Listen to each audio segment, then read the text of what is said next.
Akan tetapi, hal tersebut seakan tidak memuaskan rasa keingintahuan Graham, dan lanjutnya Graham pun melakukan aksi gila keduanya.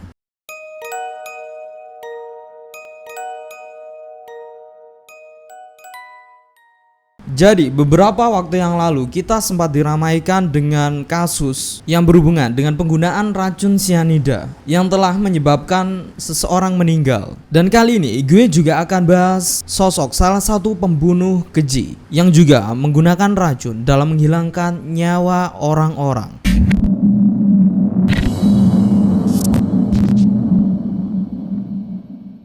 Graham Frederick Young merupakan seorang pembunuh berantai yang berasal dari Inggris yang menggunakan media racun untuk membunuh korban-korbannya. Ia lahir di Nesden, London Utara pada 7 September 1947 dari pasangan Fred dan juga Bessie Young.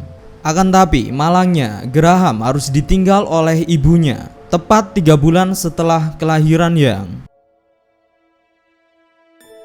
Ibu Graham meninggal dikarenakan penyakit TBC yang telah dideritanya. Akibat hal tersebut, Graham mau tidak mau harus tinggal bersama paman dan juga bibinya. Sedangkan adiknya tinggal bersama dengan kakek neneknya. Ya, jadi mungkin ayah si Graham ini merasa kerepotan ketika mengurusi Graham dan juga kakaknya, dikarenakan ia merupakan seorang single parent. Beberapa tahun kemudian, ayah Graham yakni Fred bertemu dengan seorang perempuan bernama Molly, dan kemudian keduanya melangsungkan pernikahan. Karena hal tersebut, Fred mempertimbangkan untuk menyatukan kembali keluarganya dan mengambil Graham yang saat itu tengah tinggal bersama dengan bibi serta pamannya. Akan tetapi, perpisahan Graham dengan keluarga bibinya menjadikan ia mengalami kesedihan yang mendalam. Tentu saja hal tersebut dikarenakan semenjak kecil dia telah diasuh oleh keluarga bibinya tersebut. Perpisahan Graham dengan keluarga bibinya kemudian menjadikan Graham menjadi sosok anak yang cenderung menyendiri dan sulit bersosialisasi. Ia sering menggunakan waktu luangnya untuk membaca, dan kisah pembunuhan non-fiksi merupakan kisah yang paling ia gemari pada saat itu.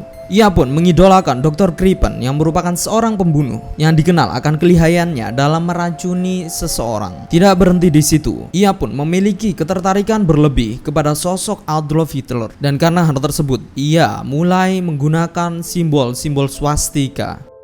Graham juga memuji kebijakan-kebijakan Hitler yang disalahpahami kepada siapa saja yang mau mendengarkan ceritanya. Bahkan Graham kecil pun seringkali melakukan berbagai macam upacara okultisme dengan menggunakan objek kucing yang ia temui di sekitar rumahnya untuk dijadikan sebagai media pengorbanannya. Okultisme sendiri dapat dipahami sebagai paham yang menganut dan mempraktikkan hal-hal yang berhubungan dengan dunia kegelapan, yang di dalamnya juga termasuk satanisme. Entah untuk tujuan apa Graham melakukan hal-hal tersebut, tapi memang dia melakukannya.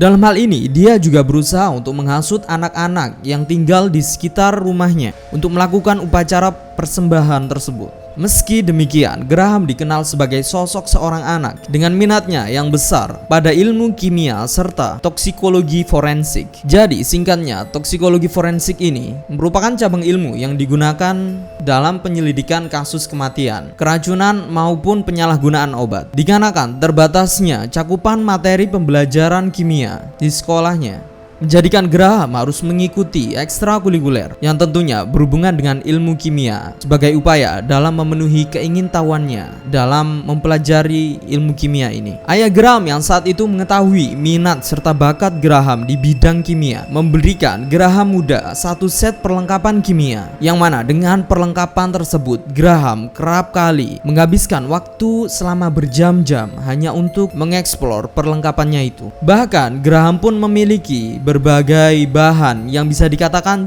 cukup berbahaya yang ia dapatkan dengan alasan untuk mendukung studinya. Ya, jadi Graham ini dalam mendapatkan bahan-bahan kimia berbahaya, ia mengaku kepada pemilik toko bahan kimia bahwa ia sudah berusia 17 tahun, yang pada kenyataannya Graham pada saat itu masih berusia 13 tahun.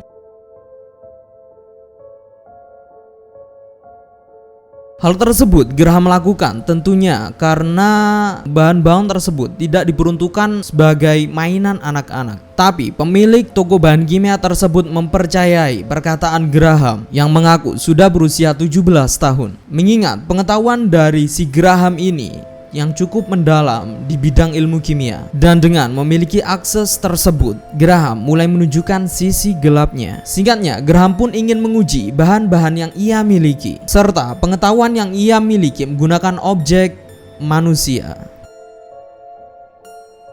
Dan Christopher Williams menjadi korban pertama dari aksi gila Graham ini. Christopher adalah teman Graham sesama murid sains. Ia harus mengalami muntah-muntah, kram perut, serta sakit kepala yang teramat sangat. Ya, hal tersebut dikarenakan si Graham ini telah meracuni Christopher dengan bahan-bahan racikannya sendiri. Akan tetapi, hal tersebut seakan tidak memuaskan rasa keingintahuan Graham. Dan lanjutnya, Graham pun melakukan aksi gila keduanya. Dan kali ini ia memilih objek yang dapat ia amati secara langsung dan juga terus menerus. Dan ya, sasaran selanjutnya yang dipilih oleh Graham adalah keluarganya sendiri. Dimulai dari ayahnya, kakak perempuannya, serta ibu tirinya Molly. Ketiga orang ini menjadi korban eksperimen yang dilakukan oleh Graham, yang mana menyebabkan ketiga orang ini kerap kali mengalami kesakitan, baik kram, sakit perut, ataupun gejala lainnya. Apa keluarga ini nggak pernah curiga sama sekali sama si Graham?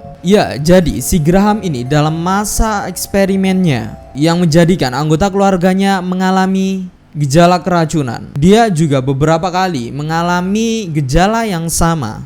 Dalam hal ini masih belum jelas apakah hal tersebut sengaja atau tidak dilakukan oleh Graham untuk menghindari kecurigaan keluarganya. Bahkan puncaknya kegilaan Graham ini mengakibatkan ibu tirinya Molly meninggal pada 21 April 1962. Akan tetapi, ayah Graham pada saat itu tidak melaporkan Graham kepada polisi. Ya, entah mungkin karena rasa iba dari ayahnya. Akan tetapi, Graham pun akhirnya ditangkap pada 23 Mei 1962 atas laporan dari guru kimia Graham yang menemukan racun-racun dan bahan-bahan lainnya yang bisa dikatakan berbahaya di meja sekolah Graham. Graham menjadi narapidana termuda pada saat itu dengan jangka waktu minimal 15 tahun penjara. Akan tetapi, dimanapun tempat Graham tinggal, seakan tidak menjadikannya jera dalam melakukan aksi gilanya tersebut dalam meracuni orang. Dalam masa penahanannya, John Berridge yang merupakan seorang narapidana ditemukan meninggal dikarenakan keracunan zat cyanida. Graham sendiri dalam hal ini mengaku telah mengekstrak cyanida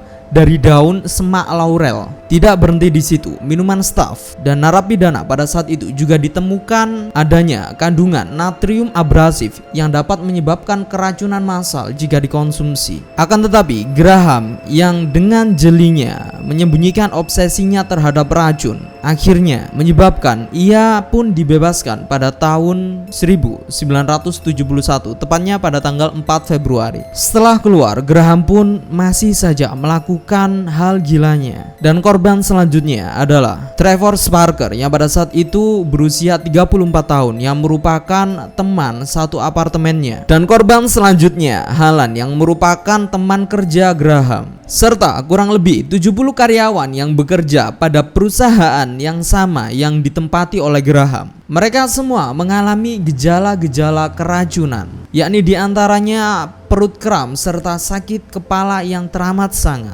Karena kegilaan Graham ini pula hingga menjadikan dua orang meninggal dunia, yakni bos Graham sendiri, Bob Eagle yang berusia 59 tahun serta Fred Biggs yang berusia 60 tahun. Singkatnya, Graham pun terbukti bersalah akibat keracunan yang terjadi di perusahaan tersebut dan ia dikembalikan ke dalam sel tahanan. Naasnya, Graham meninggal di dalam selnya sendiri pada tahun 1990 di usianya yang ke-42 dikarenakan serangan jantung.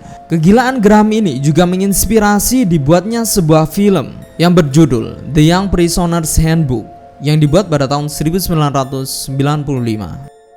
Ya, seenggaknya dari kisah Graham ini kita bisa belajar bahwa ketertarikan dan bakat akan suatu hal yang tidak diikuti dengan kebijaksanaan pemiliknya berpeluang dapat menimbulkan sebuah kerugian yang bukan hanya merugikan dirinya, akan tapi juga orang lain. Mungkin kalian mengetahui fakta lain seputar Graham yang gak gue sebutin di video kali ini. Kalian bisa tulis di kolom komen. Jika kalian merasa video ini menarik, kalian bisa mulai mengklik tombol like dan juga mensubscribe channel ini. Dan jangan lupa untuk menekan tombol lonceng agar kalian mendapatkan update video terbaru dari channel ini setiap minggunya. Akan tetapi jika kalian merasa video ini tidak menarik sama sekali, kalian bisa memberikan kritik serta saran kalian yang membangun agar channel ini dapat terus berkembang dan memperbaiki diri. Sekian dari gue.